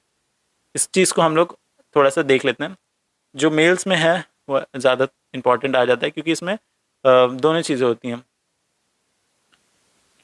वुल्फियन डक्ट भी होती है और वो भी होती है, मुलेरियन डक्ट भी होती है। तो पहले तो वुल्फियन डक्ट मुलेरियन डक्ट दोनों है। फिर SRY जीन जो होता है, SRY gene on Y chromosome जो होता है ये क्या करता है, जनरेट करता है नेसेसरी बायोकेमिकल रिस्पॉन्स जिससे मेल फीटस में मेल सेक्स ऑर्गन डेवलप होते हैं। मेल सेक्स ऑर्गन डेवलप होते हैं। अब जो एम्ब्रियोनिक गोनैड्स होते हैं वो एक embryonic gonads produce anti Mullerian hormone, जो कि क्या कर रहा है, मुलेरियन डक्ट को डीजनरेट कर रहा है, और क्या कर रहा है, वुल्फियन डक्ट को कन्वर्ट कर रहा है वास डिफरेंस में एंड समाइनल वेसिकल। ठीक है, इतनी चीज़ें आपको पता चल गई मेल्स में। फीमेल्स की बात करते हैं। अब फीमेल में देखो, फीमेल्स में 2 एक्स क्रोमोसोम होते हैं। ठीक है, तो जो उनके सेक्सुअल डिफरेंशिएशन होते हैं वो उसमें SRY जीन नहीं होता है, SRY जीन सिर्फ वाई क्रोमोसोम पे होता है। तो SRY जीन SRY जीन नहीं है, ठीक है, जिसकी वजह से जो उनमें मुलेरियन डक्ट होता है वो रहती है और मुलेरियन डक्ट आगे फैलोपियन ट्यूब बनाती है, यूट्रस बनाती है, यूट्राइन सर्विक्स और सुपीरियर पार्ट ऑफ वजाइना बनाती है। मुलेरियन डक्ट डेवलप होती है और मुलेरियन डक्ट आगे चल के फैलोपियन ट्यूब, ठीक है, और यूट्रस, यूट्राइन यूट्राइन सर्विक्स और सुपीरियर पार्ट ऑफ वजाइना बनाती है, ठीक है। इतनी चीज़ें हो गई हैं, फीमेल में देख लिया। मेल्स में SRY जीन था वाई क्रोमोसोम पे जो कि एंटी मलेरिया हार्मोन प्रोड्यूस कराते थे, एम्ब्रियोनिक गोनैड्स थे। तो जो एंटी मलेरिया हार्मोन था वो प्रोटीन हार्मोन था जो कि वुल्फेन डक्ट को डेवलप करवा रहा था और मलेरियन डक्ट को डिजनरेट कर रहा था, तो जिसकी वजह से आगे वास्ट डिफरेंस बन रहा था वुल्फेन डक्ट से और स्पाइनल वेसिकल बना रहा था। फीमेल्स में भी हम लोग ने देखा है SRY जीन नहीं होता है, जिसकी वजह से जो एंटी मलेरियन हार्मोन होता है वो नहीं प्रोड्यूस होता है, जिससे मलेरियन डक्ट जो होती है वो डेवलप करती है, fallopian tube, uterus, uterine cervix और सुपीरियर पार्ट ऑफ वजाइना बनाती है। जो अनडिफरेंशिएटेड गोनैड्स होते हैं वो डेवलप करते हैं ओवरीज में, और बाकी जो अदर स्ट्रक्चर हो गए जैसे लेबिया और मेजोरा, लेबिया माइनोरा और बाकी पार्ट्स ऑफ वजाइना बनाते हैं, ठीक है। इतनी चीज़ें हो गई, ठीक है, इतनी चीज़ें ही मेन थी। अब इसमें एक्सटर्नल सेक्स ऑर्गन जो भी थे, जेनेटल एम्ब्रियोनिक डेवलपमेंट के टाइम जेनेटिकल ट्यूबरकल होता है जो कि इलॉन्गेटेड करता है, जो कि प्राइमोडियल फैलस बनाता है, फिर वो क्लाइटोरिस और ग्लैंस पेनिस बनाता है मेल्स में, और मतलब फीमेल्स में और मेल्स में रिस्पेक्टिवली। जो एम्ब्रियोनिक यूरिथ्रल फ्लूइड होता है वो लेबियम माइनोरा बनाता है, स्पॉन्ज यूरिथ्रा बनाता है, वेंट्रल एस्पेक्ट ऑफ पेनिस बनाता है। जो एम्ब्रियोनिक लेबियोस्क्रोटल स्वेलिंग होती है वो बनाता है लेबियम मेजोरा फीमेल्स में और स्क्रोटम मेल में। मैंने बोल दिया है, अगर आपको मतलब आप ऐसे पढ़ रहे हैं कि आपके पास अगर टाइम है तो ये जो मैं बोल रहा हूँ ना इस पर भी ध्यान दीजिए और उसको भी अच्छे तरीके से एक नोट्स के फॉर्म में बनाइए, बहुत आपके लिए हेल्पफुल होगा। फिर मेडिकल कंडीशंस होते हैं, मेडिकल कंडीशंस देख लेते हैं एक बार। मेडिकल कंडीशंस, मेडिकल कंडीशन में सबसे पहला आ जाता है AIS, दूसरा आ जाता है AH नहीं CAH और तीसरा आ जाता है 5ARD। AIS क्या होता है? एंड्रोजेनिक इनसेंसिटिविटी सिंड्रोम होता है। ये मेल और फीमेल दोनों में हो सकता है, जिसमें सेंसिटिविटी नहीं होती एंड्रोजन के खिलाफ, ठीक है, लैक सेंसिटिविटी टू एंड्रोजन। इसमें मोस्ट एक्सट्रीम केसेस में जो होता है मेल वो एक एक्सटर्नल जेनेटिलिया डेवलप करता है जो कि जो फीमेल का जेनेटिलिया होता है उससे बहुत रिजेंबल कर रहा होता है। इसमें जो यूट्रस होता है वो नहीं होता है, इसलिए ये मेंस्ट्रुएट नहीं कर सकता और कंसीव भी नहीं कर सकता। जो मेल्स होते हैं उसमें एक फीमेल जेंडर आइडेंटिटी होती है, ठीक है, जो मेल होंगे उनमें फीमेल जेंडर आइडेंटिटी, वो खुद को फीमेल समझेंगे। फिर एक कॉन्जेनाइटल एड्रिनल हाइपरप्लेजिया होता है, जो सेकेंड वाला है CH, कॉन्जेनाइटल एड्रिनल हाइपरप्लेजिया, जिसमें फीमेल्स जो होती हैं वो ओवर एक्टिव होती हैं, फीमेल में ओवर एक्टिव एड्रिनल ग्लैंड्स होती हैं, जिसकी वजह से वो एक्सेस प्रोडक्शन कर देती हैं कॉर्टिसोल का, और इससे क्या होता है फीमेल वो मस्कुलाइन हो जाती हैं, उसमें मैस्कुलाइन जेनेटेलिया आ जाता है कुछ वेरिंग डिग्री तक। कुछ फीमेल में एनलार्ज क्लाइटोरिस हो जाता है, अदर्स में have partially fused labia similar to scrotum, ठीक है। इतनी चीज़ें आपको समझने वाली चीज़ें हैं, आपने देखी भी, मतलब आसपास भी देखा होगा कि कुछ मेल्स होते हैं जो जिनमें फीमेल जेंडर आइडेंटिटी होती है, तो ये चीज़ समझ सकते हैं आप। फिर 5 alpha reductase deficiency 5ARD alpha reductase deficiency में इसमें क्या होता है कि मेल जो होते हैं जिसमें जो प्री नेटल सेक्शुअल डिफरेंशिएशन हो रहा था, जैसे हम लोग देख रहे थे SRY जीन था, उसके बाद वाई क्रोमोसोम पे वो एंटी मलेरिया हार्मोन प्रोड्यूस कर रहा था, वैसे यहाँ पे बहुत सारी चीज़ें होती हैं, सेक्सुअल डिफरेंशिएशन जब हो रहा होता है तो नहीं हो पाता है। तो जो एंजाइम होता है 5 अल्फा रिडक्टेज, ये हेल्प करता है रेगुलेट करने में किस चीज़ का, जो मेल के सेक्स हार्मोन है वो कितना होंगे, ठीक है, बॉडी में बर्थ से पहले और प्यूबर्टी के टाइम। तो जब प्यूबर्टी आती है तो जेनिटेलिया होते हैं वो फुल्ली मैस्कुलिनाइज नहीं हो पाते हैं, और बहुत बार तो ऐसा रिपोर्ट करते हैं कि वो नॉर्मल मेल लाइफ जी रहे हैं, ठीक है। तो दिखने में भले ही ना हो, बट कभी कभी होता है कि वो करते हैं। तो ये था 5 अल्फा रिडक्टेज डिफिशिएंसी। फिर उसके बाद एक बहुत बहुत बहुत कह सकते हैं कि इम्पॉर्टेंट टॉपिक है, एम्ब्रियोनिक डेवलपमेंटल स्टेजेस। ये मैं बोल रहा हूँ, ठीक है। मैं इस तरीके से लिखूंगा, एम्ब्रियोनिक एम्ब्रियोनिक डेवलपमेंट। ये आपको प्रैक्टिकल में चार्ट वार्ट बनाने को मिल सकता है, इसलिए पढ़ लीजिए।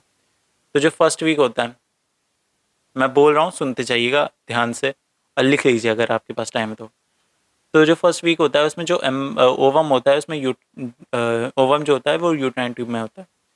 अब जब फर्टिलाइजेशन होती है अपर पार्ट ऑफ ट्यूब में, तो वो धीरे धीरे नीचे जाता है और सेगमेंटेशन कर रहा होता है और फिर यूट्रस पे पहुंचता है, ठीक है। फिर यूट्रस में पहुंचने के बाद वो मतलब डेसिडुआ जो होता है, पोस्टीरियर वॉल ऑफ यूट्रस जो होता है, यूट्रस में जाके एम्बेडेड हो जाता है और एक डेसिडुआ कैप्सुलैरिस बनाता है।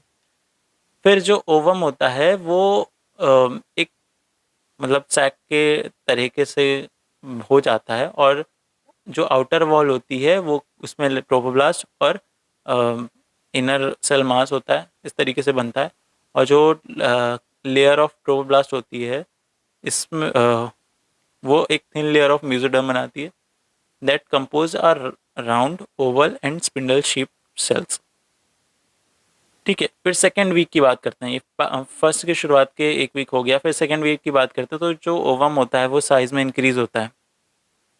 तो सेकेंड वीक आ गया, सेकेंड वीक ओवम साइज में बढ़ रहा है। अब जो मेजॉरिटी है विलाई का, वो उसमें वेस्कुलराइजेशन आ गया है, उसमें मतलब ब्लड सप्लाई होने लगी है।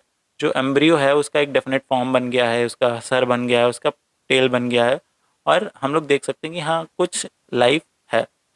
जो न्यूरल फोर्ड्स होते हैं वो पार्शली यूनाइटेड होते हैं, थोड़े थोड़े अलग अलग होते हैं। और फिर उसके बाद देखते हैं थर्ड वीक में। तो थर्ड वीक में क्या होता है, स्ट्रांगली कर्व्ड होता है और प्रिमिटिव सेगमेंट नंबर 30 के करीब हो जाते हैं। प्राइमरी डेवलपमेंट होता है यहाँ पे ब्रेन का, और जो कि दिख रहा होता है, ऑप्टिक ऑडिटरी वेसिकल्स बनते हैं यहाँ पे, और रिडिमेंट्री लिम्स भी यहाँ पे दिखते हैं, शॉर्ट बर्ड्स ऑफ वुल्फियन बॉडीज़ भी दिखती हैं। फिर उसके बाद फिफ्थ वीक की बात करें तो इसमें क्या होता है, एम्ब्रियो लेस कर्व हो जाता है, सीधा होने लगता है, डिफ्रेंशिएशन ऑफ लिम्स दिखने लगता है, और जो नोज़ होता है वो छोटी सी और फ्लैटन प्रोजेक्शन की तरह दिख रही होती है, और एक क्लोइकल ट्यूबरिकल होता है वो भी दिखता है यहाँ पे।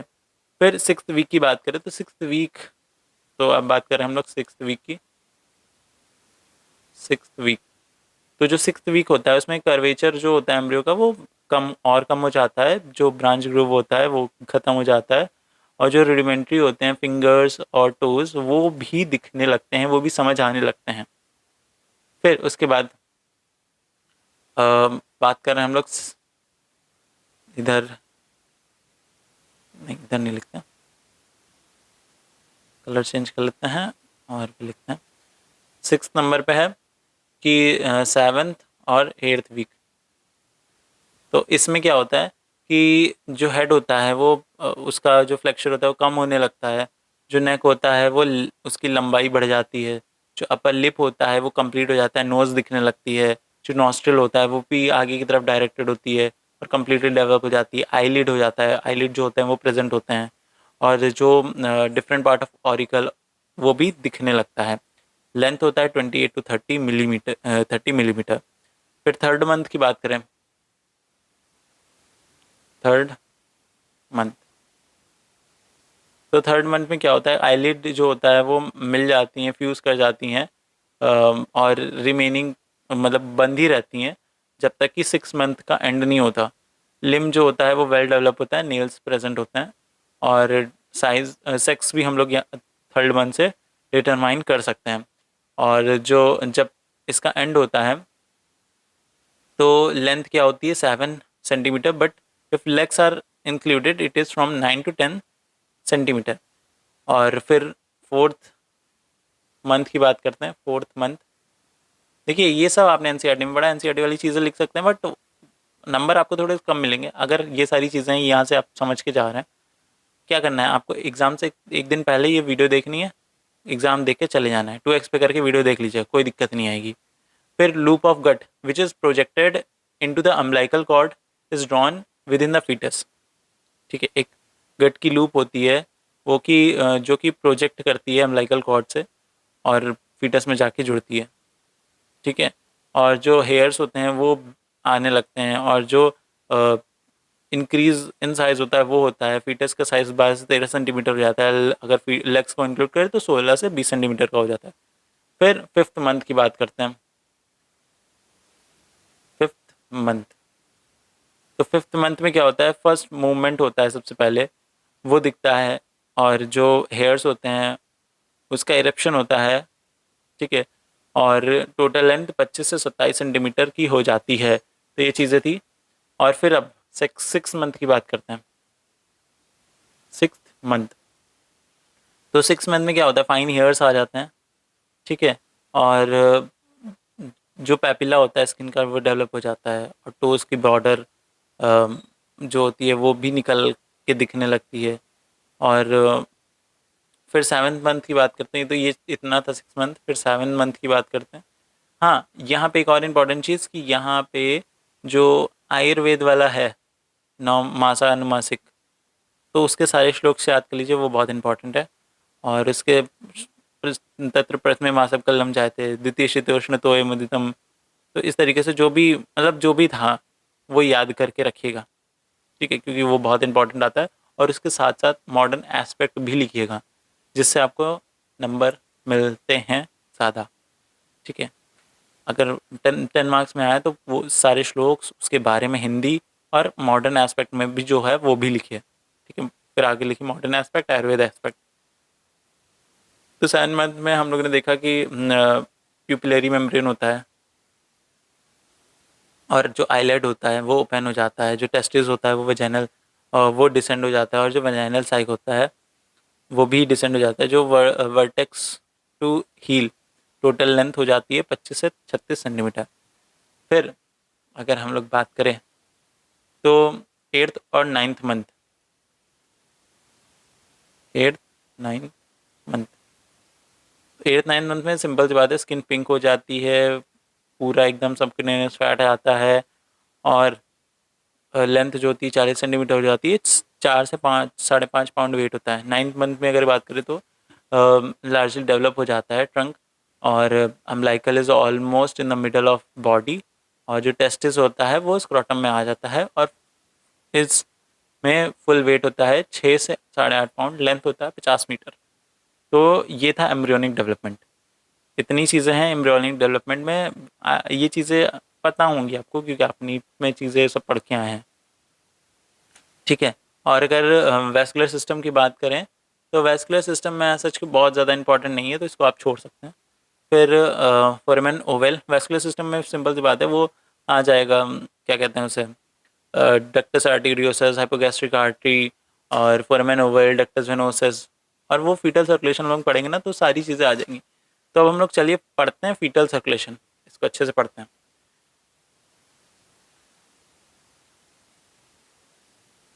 तो फीटल सर्कुलेशन में सबसे पहले यहाँ पे मान लीजिए प्लासेंटा है, तो प्लासेंटा में प्लासेंटा से क्या आ रहा है, अम्बिलिकल वेन, एक अम्बिलिकल वेन होगी यहाँ से जो ब्लड लेकर आ रही है, इसलिए रेड से हम लोग मार्क कर रहे हैं क्योंकि ये ऑक्सीजनेटेड ब्लड ला रही है।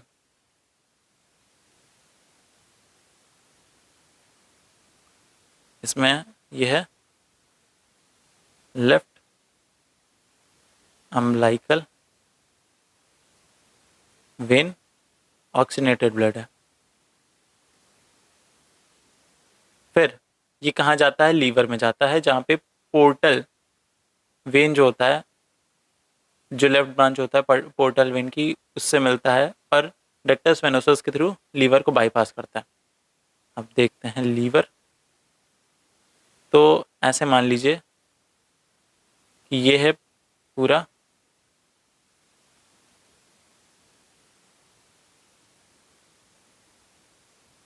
यहाँ पे पूरा ऐसे करके लीवर आ गया। इसमें लीवर में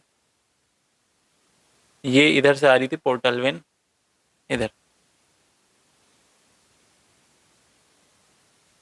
ये आगे जाके पोर्टल वेन से मिल रहा है।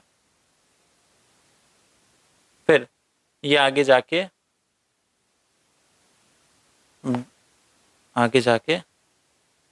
वो जाता है, बाईपास कर देता है लीवर को थ्रू डक्टस वेनोसस।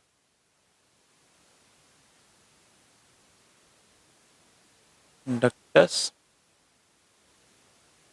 वेनोसस, ठीक है, डक्टस वेनोसस है। फिर ये left branch of portal vein थी जो ब्लू कलर से हम लोग ने डिनोट करी है, left branch of portal vein, ठीक है, ये थी। तो इतनी चीज़ें आपको समझ में आ गई होंगी, ठीक है, इतनी चीज़ें समझ में आ गई कि यहाँ से प्लासेंटा से निकला लेफ्ट अम्बिलिकल वेन जो कि ऑक्सीनेटेड ब्लड लेकर आ रहा है कहाँ से, मदर से, और फिर वो आगे जाके पोर्टल वेन के थ्रू और डक्टस वेनोसस के थ्रू बाईपास कर रहा है, ठीक है, लीवर को।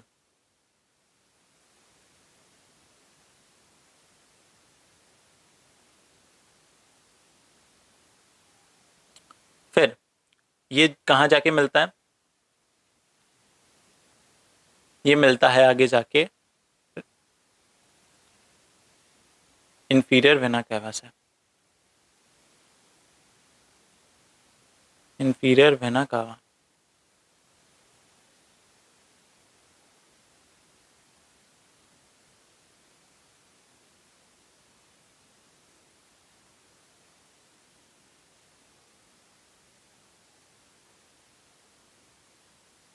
ठीक है, ये राइट एट्रियम है,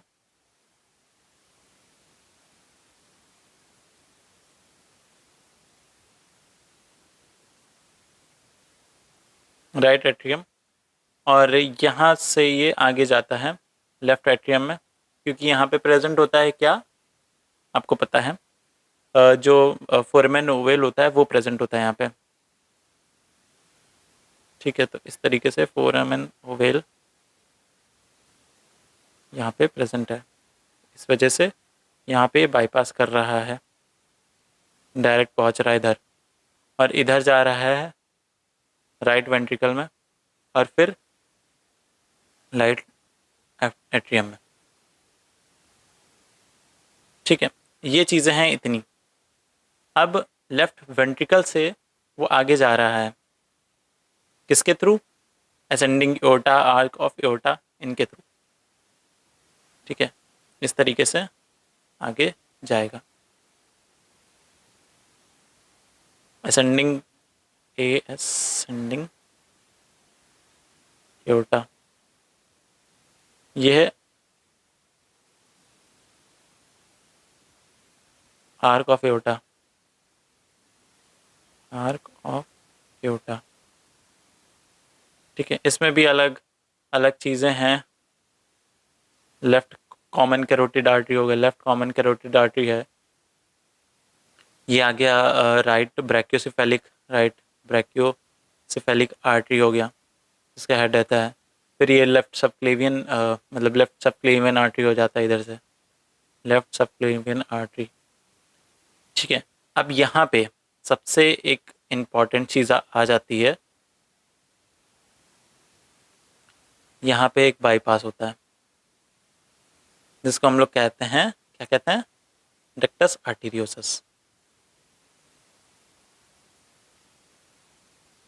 डक्टस आर्टीरियोसस।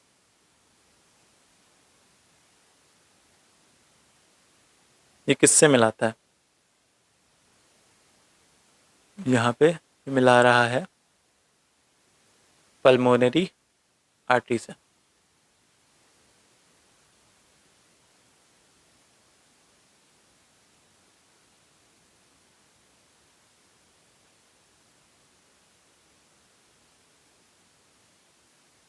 अभी आपको पूरा समझ में आ जाएगा, ठीक है। अभी आप बस इतना चीज़ें समझते रहिए, ठीक है। ये पल्मोनरी आर्टरी है,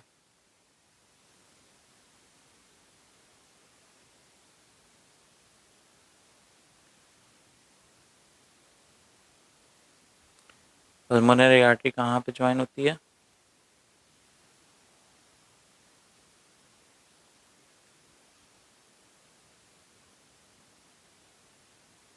ठीक है, इधर जा रहा है। राइट वेंट्रिकल कहाँ पे? पल्मोनरी आर्टरी में, आर्टरी से ब्लड को ले जाता है लेफ्ट और राइट। ये है राइट, ये है लेफ्ट। पल्मोनरी आर्टरी, ठीक है। और इधर देखते हैं, इधर हम लोग देख रहे थे अपना एओर्टा, फिर थोरैसिक, थोरैसिक एओर्टा, इतना आ गया। फिर उसके नीचे आ जाता है एब्डोमिनल एओर्टा। एब्डोमिनल एओर्टा भी बहुत इंपॉर्टेंट है, एब्डोमिनल एओर्टा। फिर आगे ये डिवाइड करती है किसमें? इस तरीके से एक ट्री टाइप का बनता है और डिवाइड करती है। ये राइट हो गया, ये लेफ्ट हो गया। Common iliac artery, right common iliac artery. फिर ये कॉमन इलियाक आर्टरी होती है एक्सटर्नल और इंटरनल इलियाक आर्टरी में डिवाइड करती है, इलियाक आर्टरी। और इधर भी सेम, लेफ्ट वाले की भी इंटरनल और external iliac artery, external iliac artery. तो जो दोनों इंटरनल वाली होती हैं, ठीक है, ये जो होती हैं ये बॉडी से बाहर भेज देती हैं।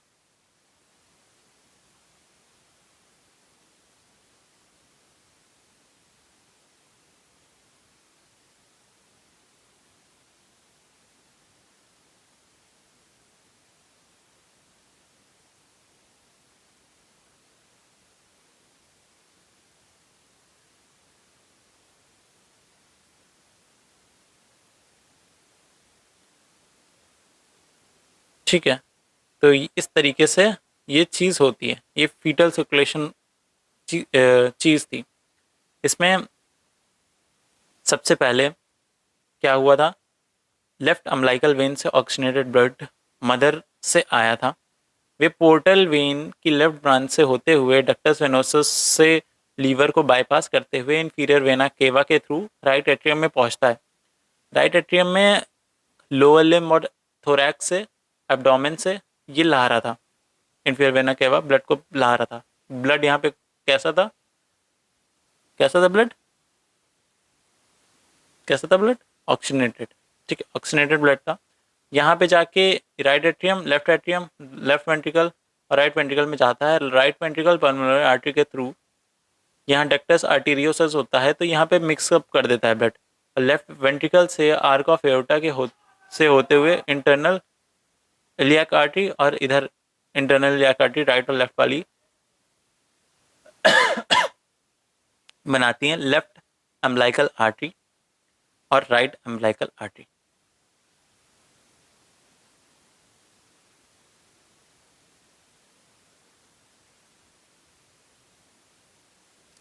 लेफ्ट अम्बिलिकल आर्टरी और राइट अम्बिलिकल आर्टरी, इसके थ्रू ब्लड बाहर चला जाता है। तो ये था फीटल सर्कुलेशन, बहुत इंपॉर्टेंट, बहुत बहुत बहुत बहुत बहुत इंपॉर्टेंट। ये 2022 के पेपर में आया था, तो शायद आपके पेपर में आ भी सकता है, क्योंकि ये बहुत इंपॉर्टेंट टॉपिक है, ये आता है बार बार। तो ये हो गया फीटल सर्कुलेशन। थोड़ा पेन मोटा कर लेते हैं। ये फीटल सर्कुलेशन। फिर इसके बाद हम लोग बात करते हैं चेंजेस आफ्टर बर्थ। ये भी बहुत इंपॉर्टेंट होता है, ये एमसीक्यू में आया था 2022 के पेपर में। चेंजेस आफ्टर बर्थ, तो सबसे पहला जो होता है वो होता है लेफ्ट अम्बिलिकल वेन। तो लेफ्ट अम्बिलिकल वेन जो होता है क्या बना लेता है? Ligamentum terrace, ligamentum terrace. Ductus venosus जो होता है, दूसरा हो गया डक्टस वेनोसस। डक्टस वेनोसस बनाता है लिगामेंटम वेनोसम, लिगामेंटम वेनोसम। फोरामेन ओवल क्या बनाता है? फोरामेन ओवल ये क्लोज हो जाता है। डक्टस आर्टीरियोसस क्या बनाता है? आर्टीरियोसस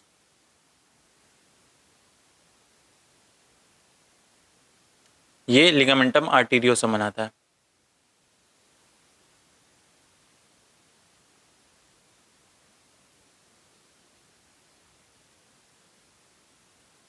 फिर आखिरी अम्बिलिकल आर्टरी,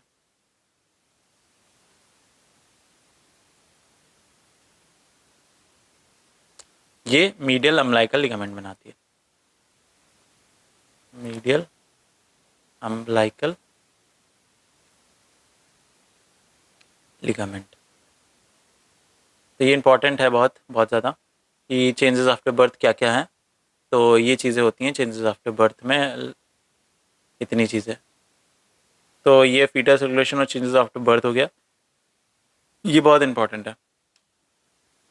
फिर एक छोटा सा आता है प्लासेंटल फॉर्मेशन। तो प्लासेंटल फॉर्मेशन में बस सुन लीजिए कैसे है, बहुत ज़्यादा इंपॉर्टेंट नहीं होता, बट हाँ एक पता होना चाहिए कि प्लासेंटल फॉर्मेशन में सबसे पहले हम लोगों ने देखा था कि ट्रोब्लास्ट और रेनल सेल मास बन रहा था जो ट्रोपोब्लास्ट था। ठीक है, नॉर्मल इम्प्लांटेशन हुआ, उससे anterior posterior wall of body of uterus बना।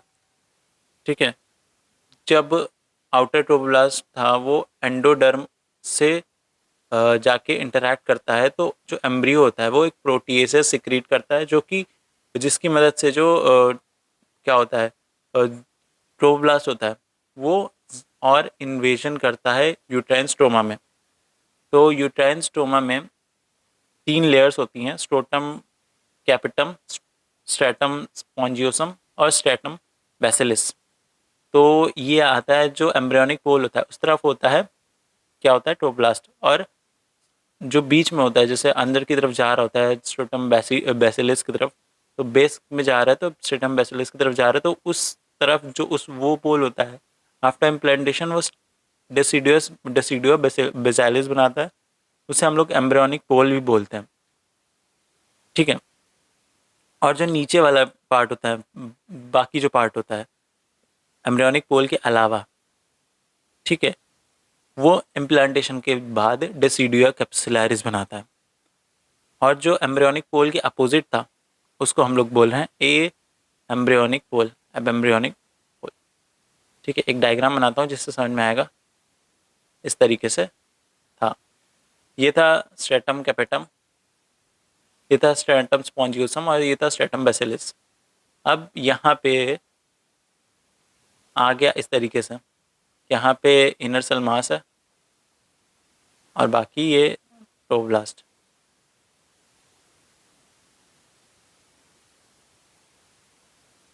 अब यहाँ पे क्या था, ये वाला जो पार्ट था, ये वाला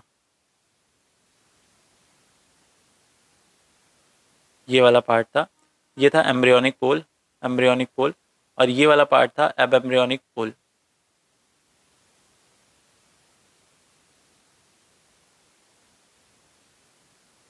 ठीक है, अब एम्ब्रियोनिक पोल। ये आफ्टर इम्प्लांटेशन यहाँ पे जो था ये बना रहा था डेसिडुआ बेसिलिस, और ये जो पार्ट था ये वाला पार्ट ये बना रहा था डेसिडुआ कैप्सुलैरिस। ठीक है, फिर जो सिंसिटिव ट्रोपोब्लास्ट होता है वो एचसीजी प्रोड्यूस करता है सेकेंड वीक में, और आफ्टर इम्प्लांटेशन जो होता है जैसे हम लोगों ने बताया डेसिडुआ बेसिलिस बनाता है कैप्सूल, और डेसिडुआ कैप्सुलैरिस और बेसिलिस बनाता है। फिर वो आगे जाके इस तरीके से एक स्ट्रक्चर बनाता है। ठीक है, अब ये जो है ये वाला पार्ट, ये बाहर की तरफ आने लगता है, एक्सपैंड करता है। ठीक है, ये जो था ये था डेसिडुआ पैराइटैलिस। यहाँ पे आपने देखा था डेसिडुआ बेसिलिस इस तरीके से बना। अब देख सकते हैं इसमें कितना वो है। ये जो पार्ट है वो ये है, यहाँ पे ये क्या बना, इस तरफ क्या बना रहा था, डेसिडुआ बेसिलिस। इधर ये डेसिडुआ बेसिलिस है, डेसिडुआ बेसिलिस। और इस तरफ क्या था, पैराइटैलिस। या और इधर ये वाला जो पार्ट था, ये हम लोग ने बोला था डेसिडुआ कैप्सुलैरिस बनेगा, तो ये वाला जो पार्ट है ये डेसिडुआ कैप्सुलैरिस है, बाहर की तरफ बढ़ रहा है। और second week of embryonic life में ट्रोपोब्लास्ट जो होता है वो डिवाइड करता है आउटर सिंचिट्यूर ट्रोपोब्लास्ट और इनर साइटोट्रोपोब्लास्ट। ठीक है, और इसके बाद बताते हैं इस तरीके से बनता है। अब यहाँ पे इस तरीके से मल्टी न्यूक्लिएटेड बनता है। इसमें 2 लेयर्स होती हैं, आउटर सिंचिट्यूर ट्रोपोब्लास्ट और इनर साइटोट्रोपोब्लास्ट। फिर ये आगे जो होता है, यही चीज़ आगे कैसे बनाता है, ऐसे ऐसे ऐसे ऐसे बना होता है और जाके स्पाइरल आर्टरीज यहाँ प्रेजेंट होती हैं और क्या बनाता है, विलाई बनाता है, प्राइमरी विलाई, स्पाइरल आर्टरीज। ठीक है, ये इंटरविलस स्पेस होता है और प्रोजेक्शन ऑफ साइटोट्रोब्लास्ट सिंचिट्रोब्लास्ट में हम लोग को दिखता है, यहाँ पे ऐसे ऐसे ऐसे बना था। तो इससे क्या होता है, इससे जो होता है third week of embryonic life में मेसोडर्म में वो विलाई बनाता है। फिर उससे सेकेंडरी कोनियोनिक विलाई बनती है, फिर उससे टर्शियरी कोनियोनिक विलाई बनती है, फिर विलाई ग्रो करती है, फिर एंकरिंग विलाई बनाती है, फिर ब्रांचिंग विलाई बनाती है। और इस तरीके से बन जाता है हमारा आगे प्लासेंटा। इसमें प्लासेंटल बैरियर्स होता है जो कि फर्स्ट ट्राइमेस्टर में बनता है 13 वीक्स तक, 0 से 13 वीक्स तक। तो ये कुछ और चीज़ें थी जो बहुत ज़्यादा इंपॉर्टेंट नहीं है, बट ह्यूमन का जो प्लासेंटा होता है वो हीमोआर्कोरियल टाइप का होता है। ठीक है, हीमोकोरियल, हीमोकोरियल टाइप,